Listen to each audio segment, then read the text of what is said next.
So let's do Mark 6 today. I know this is a long chapter. I'm not going to read the whole thing because for whatever reason I'm having a hard time reading. So what I'll do, we'll read first few verses here of Mark 6.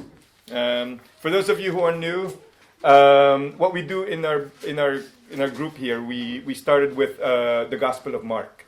So we started with chapter 1. So we're just going through, not necessarily one chapter at a time, but sometimes, like probably 20 verses, right, at the time, and sometimes the whole chapter. So the title of the series is The Jesus You Never Knew. Okay, the Jesus you never what? You never knew. So we're talking about just Jesus, right? Pretty much every Sunday, right? Different ways of looking at Jesus. Different, like for example, there was one time when we talk about the miracle working Jesus, for example, right? So or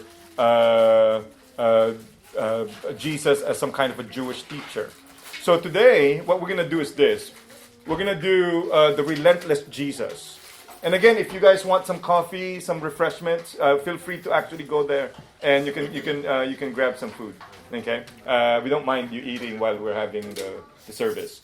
So let's look at Mark 6. Okay, what time is it now? Okay. So let me try to read this quickly.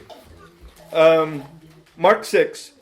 He left that place and came to his hometown, and his disciples followed him. On the Sabbath, he began to teach in the synagogue, and many who heard him were astounded. They said, "Where did this man get all this? What is this wisdom that has been given to him? What deeds of power are being done by his hands?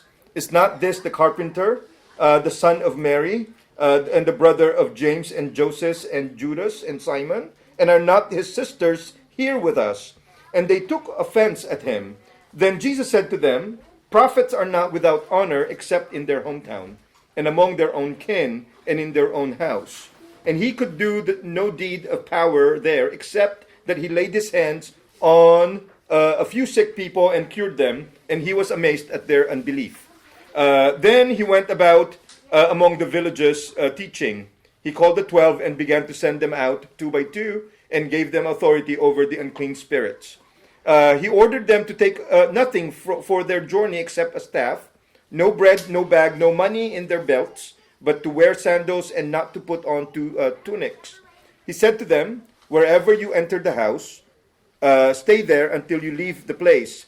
If any place will not welcome you and they refuse to hear you, as you leave, shake off the dust that is on your feet as a testimony against them." So they went out and proclaimed that all should repent. They cast out many demons and anointed with oil many who were sick and cured them. Now, let me skip the rest, okay? But I'm going to try to explain to you what happened here after, okay? And then you can probably read it at home, the rest of chapter 6, okay? So now we're going to talk about the Relentless Jesus, okay? Actually, that was not the original title, right? It was Renee helped me out here, right? On the initial title that I put is Indefatigable Jesus. And then everybody asked me, "What the heck is that?" Okay. Because that's the first one that came to my mind, right, when I was preparing for the sermon. And so It's too deep. yeah, I know. So she suggested probably, what about, does that mean relentless? And I was like, okay, probably that's a better word. Okay, so now we change it to the Relentless Jesus, okay? So Relentless Jesus, persisting in the midst of what? Challenges. Now, the test of one's commitment is actually his or her what? Persistence. That's the test of one's what? Commitment. It's one's persistence. Those who are committed, right, they do what? They do persist. Those who are committed, they do what? Persist. One who persists survives all sorts of challenges. Now, I am not claiming here that there is something necessarily wrong about failures to persist. Because sometimes we do fail in actually what? Persisting. You guys follow me here? Sometimes we what? We fail when it comes to persisting. Now, so I'm not necessarily claiming that there's something necessarily wrong about that. There are times when things do not simply work out. And the only recourse that is possible is just for you to what? To just quit. Do you guys follow me here, right? Those things happen. So there's nothing inherently admirable about persistence. There's nothing inherently admirable about what? Persistence. If I were to persist in dreaming about becoming a professional basketball player, right? Right? Thanks. Then I would have been delusional rather than what? Admirable. I'm assuming you guys will not admire me if I try to pursue, this dream of becoming a professional basketball player, right? So there is no reason to persist, right? In those kind of, in those kind of situations, right? There's no reason to persist if you are in some kind of a toxic relationship, for example. So there are times when probably it's okay to what? To quit. Okay? Does that make sense? So and the reason why I'm pointing this out, because I don't want you to think that being relentless or being persistent is inherently what? Inherently admirable. Well, probably we should not admire every single instance of relentlessness, okay, or persistence. Now, there are times when being relentless is not really virtuous. But the problem here is this: there is really no clear-cut way of determining whether you need to persist or you should not persist. Right? It's hard to tell. I can't really tell you how to determine that. Sometimes we just have to live within the tension between should I persist or should I not? And at some point you just make some kind of the decision to choose between the two. Now, the problem is that sometimes some people will try to make it easy for us. But sometimes it's not that easy. Do you guys follow me here? Right? When we're trying to determine should I persist or should I not, it's not an easy decision. Do you guys follow me here? It doesn't mean that all the time the answer is what? That you should persist. Because there are times when you should not persist. Okay? People who look for easy answers usually lack depth in their understanding of how life works. Do you guys follow me here? Right? People who are looking for what? Easy answers. Usually they lack depth in their understanding of how life works. Depth of understanding and wisdom for living, they come as you learn to live within the ambiguities of what? Human existence. There are times when it's just not easy to make decisions. And what makes you a great person is when you make decisions in the midst of those what? Tensions. Do you guys following me here? Right? What makes you a great person is when you what? When you somehow made a choice between the two, and you found out that you made the right choice, right? So it's hard for me to tell whether if you'll ask me, should I persist? Should I not? I probably say it's really you will have to figure it out yourself, right? As you go through those whatever challenges you have. Now, in many areas of life, for example, someone's commitment is also what? Important. Sometimes there are relationships where it's actually worth what? Persisting. At least in some cases of marriage, for example, the level of commitment is determined by what? Persistence in the midst of challenges. We encounter a lot of challenges as married people. I've been married to my wife for 20 years. I dated her for 4 years, right? And that's a very long time. That's a very long time. We've gone through, we persisted in the midst of all sorts of what? Challenges. So we have what? Say, my wife and I are very different. We actually don't have anything in common. Okay? It's weird, right? You can ask her. It's right there. We have nothing in common. We have two different interests. We watch the same. We eat different kinds of food. We're completely different, but somehow we lasted this long. Okay? Somehow, okay? We have, our differences are not necessarily reconcilable. There's significant differences. But somehow we managed to what? Live together. We had financial problems before, problems with jealousy. I can't blame her, right? With the looks like that. I'm just kidding. Jealousy. We had big fights, right? We had a severely ill child, our daughter who passed away. Right? Even the death of our child is another what? Another challenge that we have to go through. Not having time spent with each other. Now, but somehow we what? We persisted in the midst of challenges. In our pursuits of our career goals, it's the same thing. No matter what career you're trying to pursue, you will have to encounter what? All sorts of challenges. Do you guys follow me here? But somehow you have to what? Persist, right? If you want it to really succeed. Now, when it comes to Christian living, it's the same thing. You encounter what? All sorts of challenges when you live your Christian life. There are all sorts of what? Difficulties, the issues that you have to deal with, right? Even in the ministry, it's the same thing, right? You encounter what? Challenges in the ministry. You guys know that pastors encounter a lot of challenges in ministry.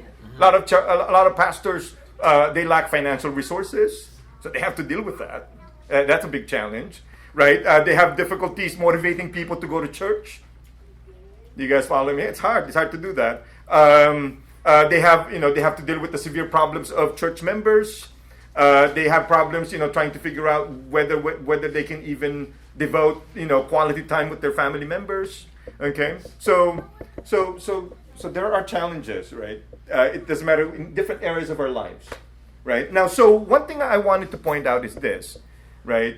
Jesus provided us with an example of how to be, in some sense, be relentless or indefatigable. Okay, right? As someone who is, Jesus is seemingly unmoved or unfazed by the different challenges that he actually encountered.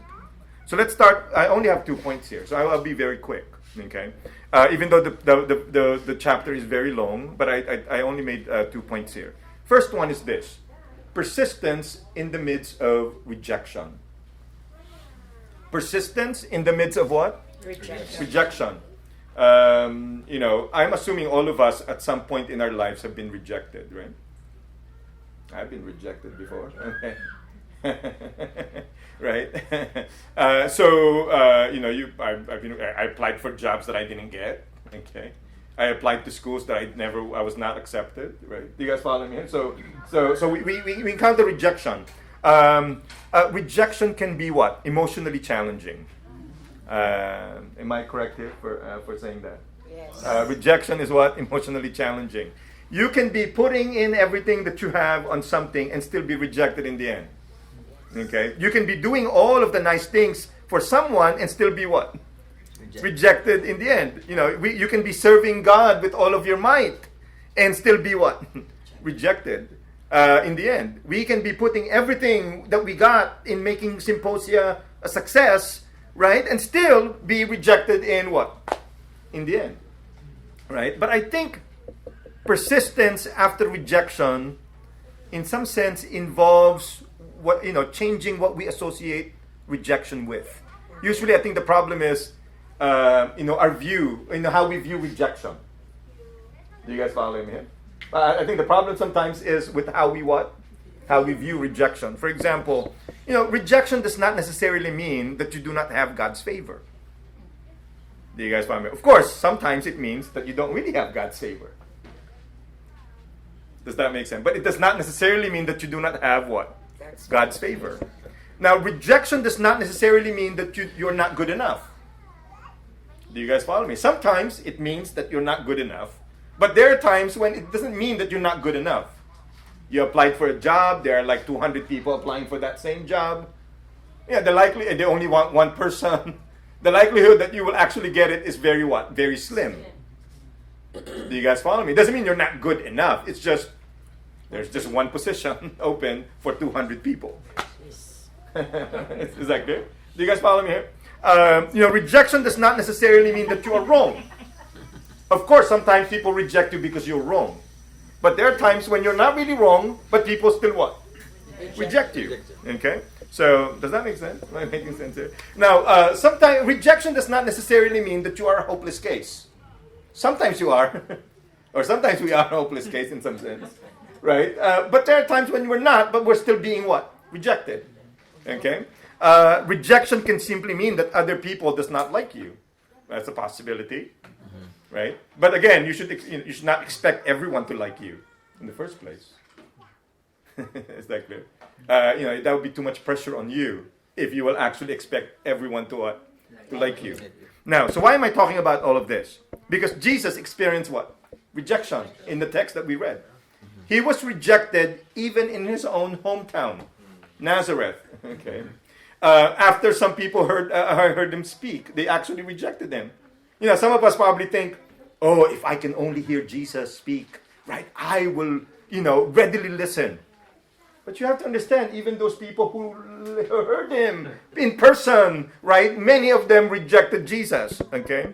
Now, so let's look at this. People in Jesus' hometown rejected him.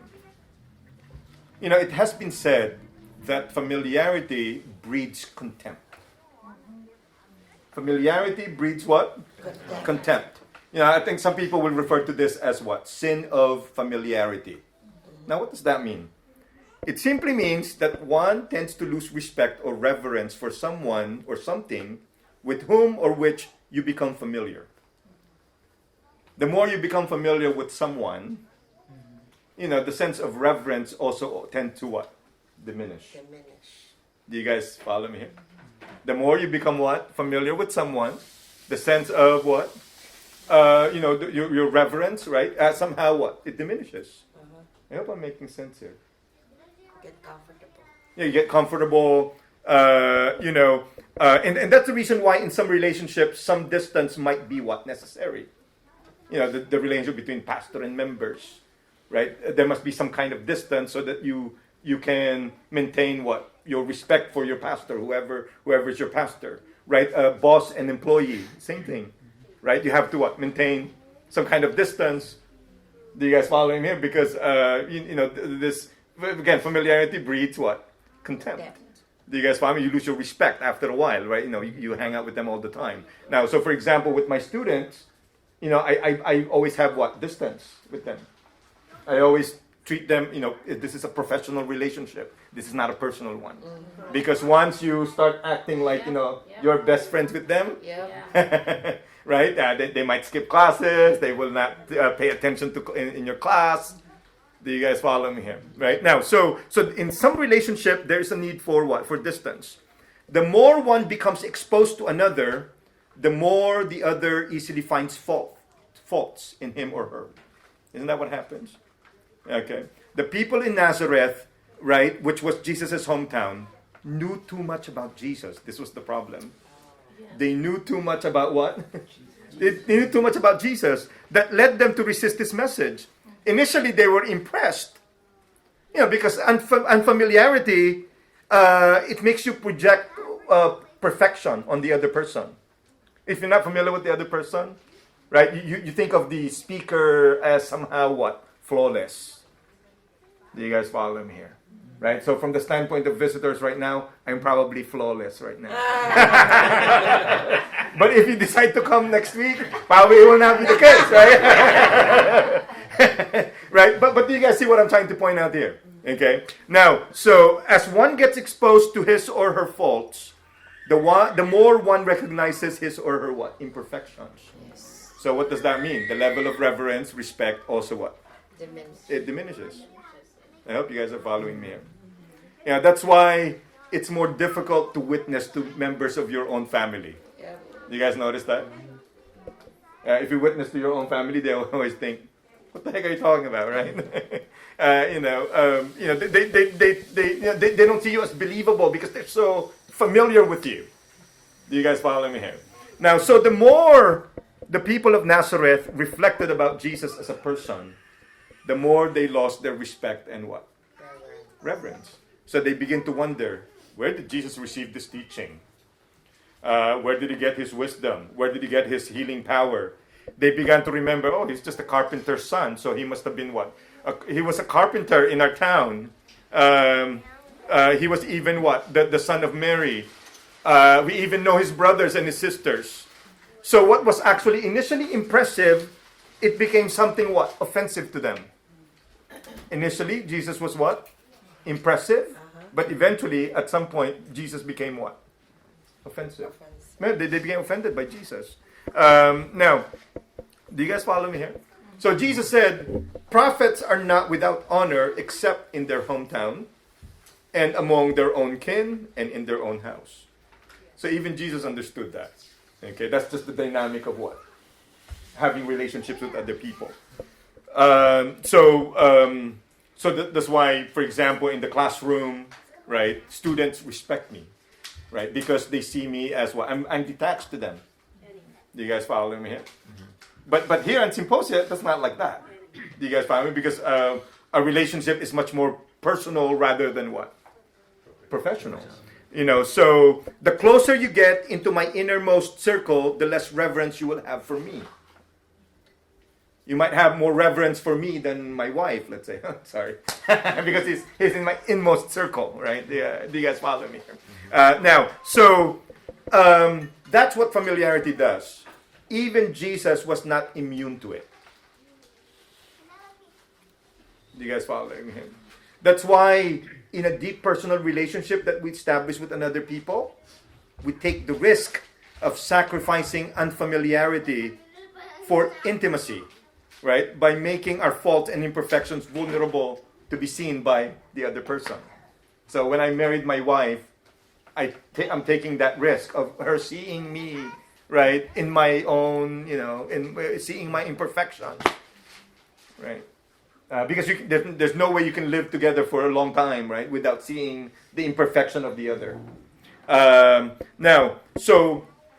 if you notice what happened here, even Jesus' miraculous works were actually responsive to the openness of the others because they were very close to Jesus. Their minds are somehow close in relation to Jesus.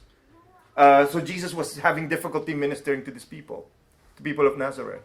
The Bible told us that Jesus only healed a few people. Right? Why? Because people are not believing him. Okay? Now, Jesus was actually amazed at their unbelief. He just cannot get through them because they know him so well. I hope I'm making sense here. Right? It appears that in the story, there's a connection between familiarity and unbelief. Familiarity can be a precondition for what? Unbelief. Okay? The people whom you think will believe you because they know you so well end up being the ones who are actually what? Stuck in their unbelief when it comes to you. Am I making sense here? Now, it should have been the case that because they're so familiar to you that they should believe you. But that's not what happens though, right?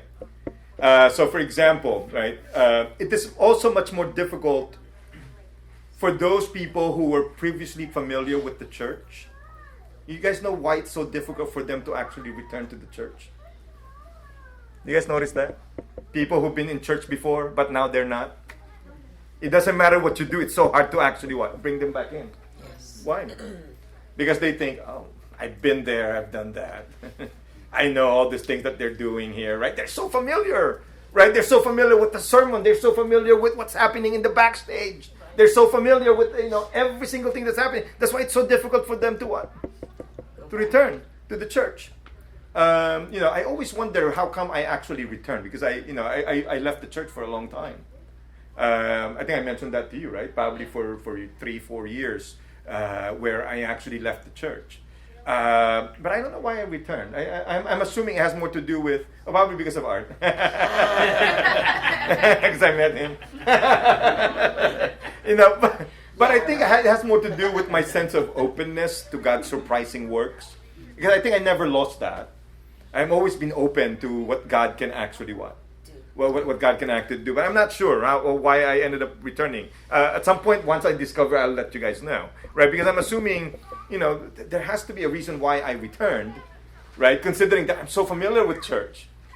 But somehow I managed to return. Okay? Now, so after being rejected by his people in his hometown, Jesus persisted in fulfilling his mission. You think that after being rejected, you should wonder, why did Jesus even continue on? But he did. If you look at the text, right after they rejected him, Jesus continued on with his ministry as if nothing even happened. What did he do? He actually divided the disciples, the 12 disciples, into 6 groups, 2 by 2. He says, okay, reach out for the people. Right? I say, I give you guys authority to actually cast out demons and to actually heal the sick. Right? And he asked the disciples, don't take anything with you, even necessities. You have to rely on the hospitality of the people. Right? He was actually asking them to do things radically in some sense. Now, after being rejected for many people, once you're rejected, you feel what? You don't want to move on anymore, right? But in the story, it doesn't look like that. After Jesus was rejected, the next set of verses, he was just what? He looks like he was more motivated to actually reach out to people. I hope I'm making sense here. I hope you guys are following why I'm calling this the relentless what? The relentless Jesus. Okay. Now, so second point. So we're almost done. So yeah, persistence in the midst of pressures. Persistence in the midst of what? Pressures. Now, where did I get this? If you read the rest of the passages, the rest of the chapter, you probably noticed that there was a story here about King Herod. King Herod was the one who authorized the killing of John the Baptist. He really liked John the Baptist, but the problem is that John the Baptist rebuked him because he ended up marrying his brother's wife. Do you guys follow him here? So John the Baptist, rebuked him. Now, but what happened is that the wife of King Herod didn't really like John the Baptist. So when King Herod asked their daughter, anything you want, I'll give you, right? And then the daughter asked the mom, and the mom says, ask him to give you the head of what? John the Baptist. And Herod hesitatingly ordered, for John the Baptist to be what? To be beheaded. Now, but here's what happened here. When Herod actually heard about Jesus and all his disciples, so Herod began to think that Jesus must be the resurrected John the Baptist. He began to think that. So that means, what does it tell us? This will be some kind of pressure on the part of Jesus, right? Political pressures. It appears that probably Jesus was aware of this. That probably King Herod was even what? Probably thinking about him. Right? If I were you, if I was Jesus, I'd probably be scared. Because I knew Herod is the one who what? Authorized the beheading of John the Baptist. So if I were Jesus, I probably think Jesus might also what? Herod might also do something to me. Now, but if you look at the story, what he did, he just continued on with his what? With his ministry. He did what he needed to do. Do you guys follow him here? That's in the midst of what? Potential pressures here. I hope you guys are following me here. Now, you have to understand at some point, the history of religion and the history of politics, they always have a way of what? Meeting together somewhere. And that's the reason why Jesus was even beheaded. It has something to do with what? Not just religious conflicts, but also political ones too. Okay, that's the same thing that happened with John the Baptist. Does that make sense? Right? And then this is what happened here, right? So, despite this potential pressures coming from King Herod, one thing you will realize about Jesus is that he remained unperturbed. He remained what? Unperturbed. He remained unfazed. He remained unmoved by all of this what? But by all of these pressures. What did he do? He went and saw those people, fed 5,000 people. And you guys follow me? He continued on actually healing those people who are ill. Right? Now, so the point that I'm making is that Jesus was surely what? Unstoppable. He was unstoppable. He was relentless. He was indefatigable. Do you guys following me here? Mm-hmm. In the midst of rejections and pressures, he remained what? Focused in the pursuits of his mission. He was unfazed. He was unmoved by the reactions of the audience and by all sorts of what? Potential threats. I hope you guys are following me here, right?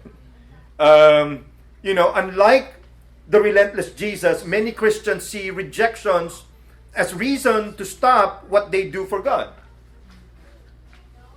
Am I correct here? Many Christians feel that way. But the relentless Jesus simply moved on after being rejected by many. Unlike the relentless Jesus, many Christians see pressures as threats to their successes in their spiritual walk. But the relentless Jesus carried on even in the midst of what? Potential threats. I hope you guys are following the lesson today. One's relentlessness is enough to show his or her commitment to anything. When you see someone relentless, you already know the person must be what? Committed. Is that clear? I have no reason to doubt that God wants us to be relentless by persisting in our Christian commitment. I have no reason to doubt that. Even in the midst of what? Challenges, even in the midst of rejections, and even in the midst of pressures. I hope that's clear. I'm very confident. A lot of you here have been Christians for so long. Some of the people here were even members of the Bible study group that I was teaching a long time ago, right? I think the Chua, Celeste, right, Sister Bambi and their family before, right? So we were in one group, like that was like 15 years ago or something. We even now so and so when I look at you guys, I've known Matt since he was in high school, right? And but somehow we all what? Persisted. I hope you guys are following me here. And I think that's a proof of our what? Of our commitment. Okay. Right? That's a proof of our what? That's a proof of our commitment. We are relentless, and that shows that we must be what? Committed. Committed to Christ. So I hope you guys learned something from that. I tried to cut it as short. I because I know I skipped a lot of pages here. Okay, but I hope you guys got it. Okay.